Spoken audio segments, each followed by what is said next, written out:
بابا کسشرترینشون بچه هاشون اینجا بهترین ماشین، بهترین ساعت، بهترین پول، شب و روز با کس و کم بالا پایین میکنن.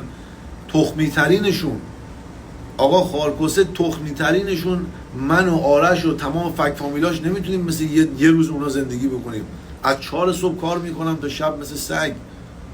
حالا میکنم برای خودم ولی میگم آقا نیست بابا جان. خدا وکیلی آه مردم درد بیدرمان برای شما میاره، آه مظلوم ولتون نمیکنه. سرگذشت بریم پادشاه ها رو بخونیم، فرعون رو بریم بخونیم، کسایی که ظلم کردن بریم بخونیم سرگذشتشون رو.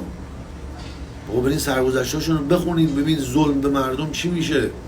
آقا برای چیش؟ آقا من اصلا شاه پرست ول کن هستم، من هر کسی که به ایران خدمت بکنه.